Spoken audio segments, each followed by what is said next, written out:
I'm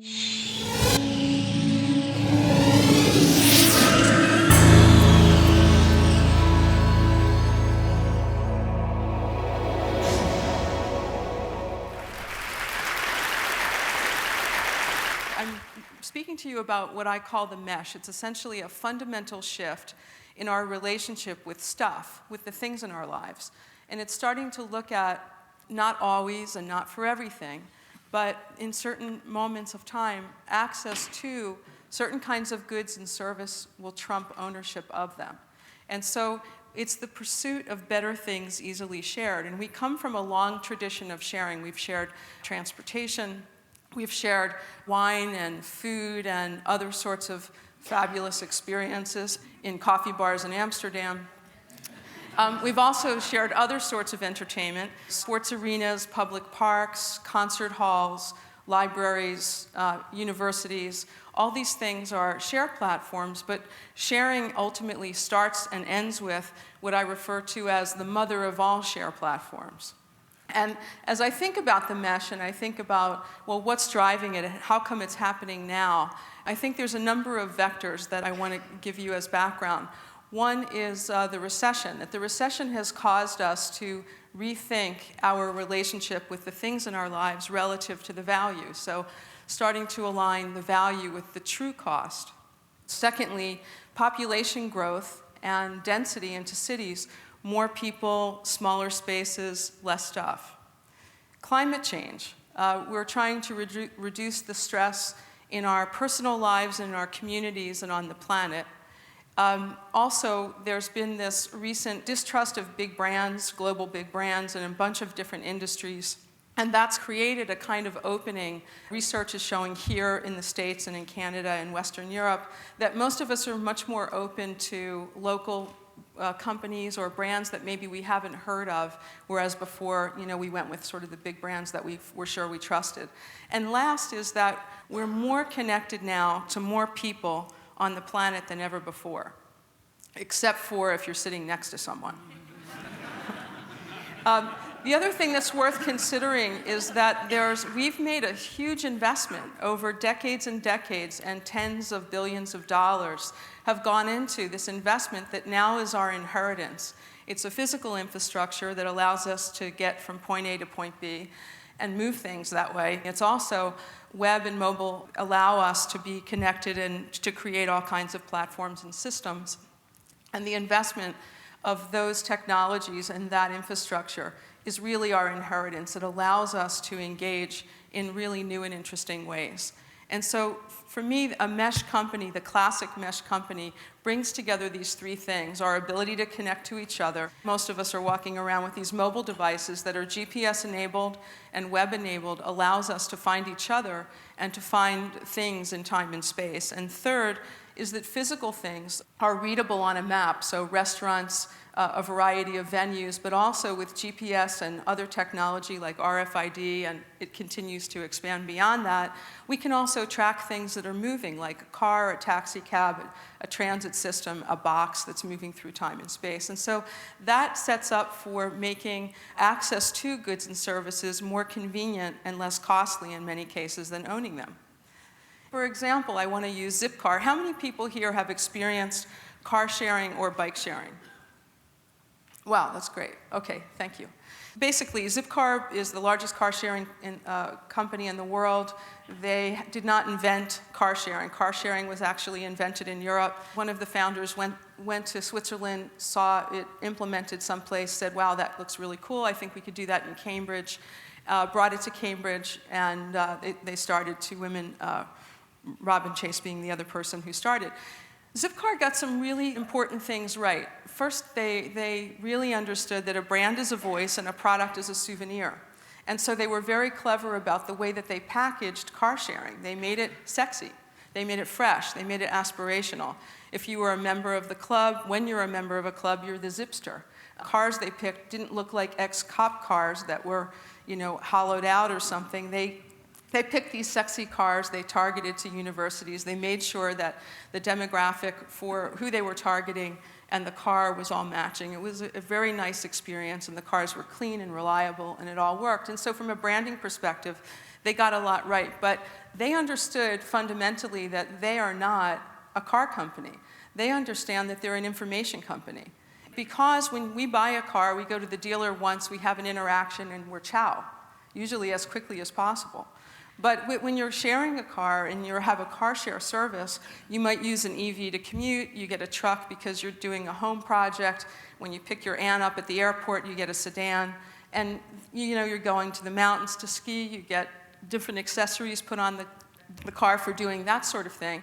Meanwhile, these guys are sitting back and collecting all sorts of data about our behavior and how we interact with the service.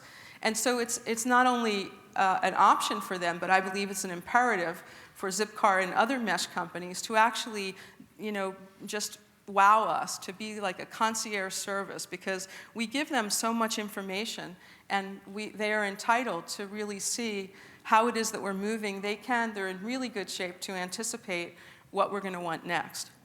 And so what percent of the day do you think the average person uses a car, what percentage of the time? Any guesses? 5%. Those are really very good. I was imagining it was like 20% when I first started. The number across the US and Western Europe is 8%. And so basically, even if you think it's 10%, 90% of the time, something that costs us a lot of money personally, and also we organize our cities around it and all sorts of things, 90% of the time it's sitting around. So for this reason, I think one of the other themes with the mesh is essentially that if we squeeze hard on things that we've thrown away, there's a lot of value in those things. What's set up with Zipcar started in 2000. In the last year, to 2010, 2 car companies started, one that's in the UK called Wipcar, and the other one, Relay Rides, in the US. They're both peer-to-peer car sharing services. Because the 2 things that really work for car sharing is, 1, the car has to be available, and 2, it's within 1 or 2 blocks of where you stand. Well, the car that's 1 or 2 blocks from your home or your office is probably your neighbor's car, and it's probably also available. So people have created this business. Zipcar started a decade earlier in 2000. It took them 6 years to get 1,000 cars in service.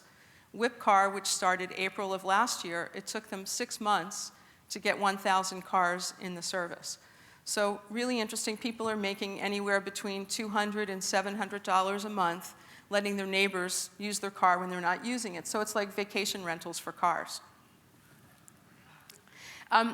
Since I'm here, and I hope some people in the audience are in the car business, I'm thinking that, coming from the technology side of things, so we saw cable-ready TVs and Wi-Fi-ready notebooks.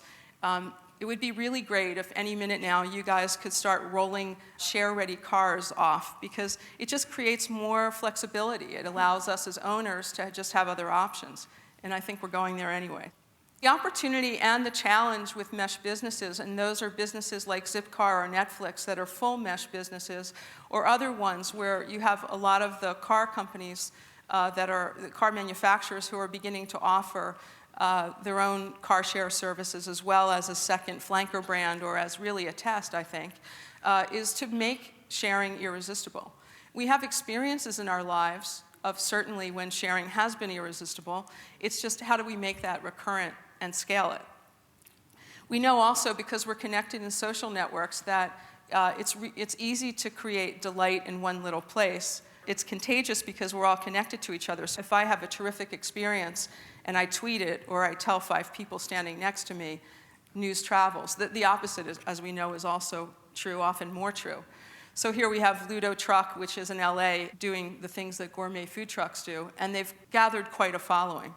In general, and maybe it's, again, because I'm a tech entrepreneur, I look at things as platforms. Platforms are invitations. So creating, like Craigslist or iTunes and the iPhone developer network, there are all these networks, Facebook as well. These platforms invite all sorts of developers and all sorts of people to come with their ideas and their opportunity to create and target an application for a particular audience. And honestly, it's full of surprises, because I don't think any of us in this room could have predicted the sorts of applications that have happened at Facebook, around Facebook, for example, 2 years ago when Mark announced that they were going to go with a platform. So in this way, I think that cities are platforms, and certainly Detroit is a platform. The invitation of bringing makers and artists and entrepreneurs, it really helps stimulate this fiery creativity and helps a city to thrive. It's inviting participation, and cities have historically invited all sorts of participation.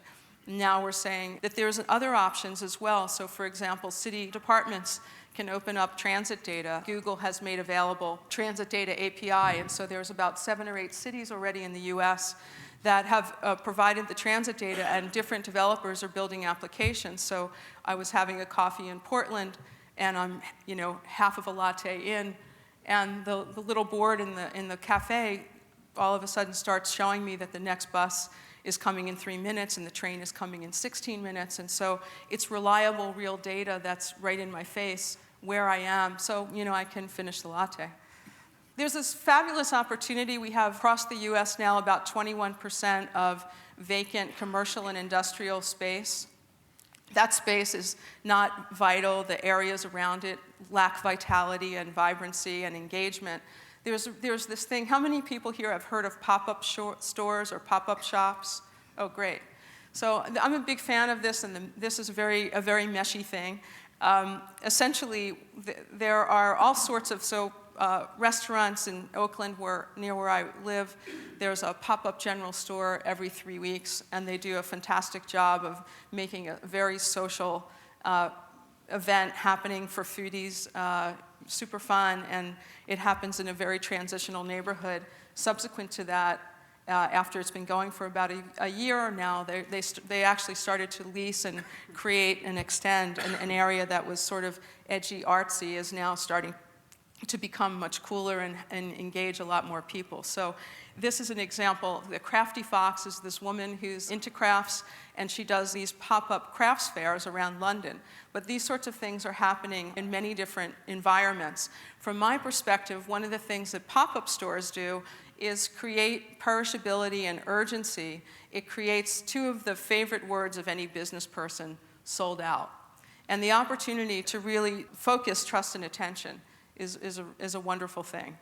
So a lot of what we see in the mesh and a lot of what we have in the platform that we built allows us to define, refine, and scale. It allows us to test things as an entrepreneur, to go to market, to be in conversation with people, listen, refine something, and go back. It's very cost effective, and it's very meshy. It's very, the infrastructure enables that. In closing, and as we're sort of moving towards the end, I just also want to encourage, and I'm willing to share my failures as well, though not from the stage. I would just like to say that one of the big things when we look at waste, and when we look at ways that we can really be generous and contribute to each other, but also move to create a better economic situation and a better environmental situation, is by sharing failures. And one quick example is Velib in 2007 came forward in Paris with a very bold proposition, a very big bike sharing service. They made a lot of mistakes. They had some number of big successes, but they were very transparent, or they sort of had to be, in the way that they exposed what worked and didn't work. And so, BC in Barcelona, and B-Cycle here, and Boris Bikes in London, no one has had to repeat the version 1.0 screw-ups and expensive learning exercises that happen in Paris. So the opportunity when we're connected is also to share failures and successes. We're at the very beginning of something that what we're seeing, and the way that mesh companies are coming forward is inviting, it's engaging, but it's very early. I have a website that currently, it's a directory, and it started with about 1,200 companies. In the last 2.5 months, it's up to about 3,300 companies. And it grows on a very regular daily basis. But it's very much at the beginning. So I just want to welcome all of you onto the ride, and thank you very much.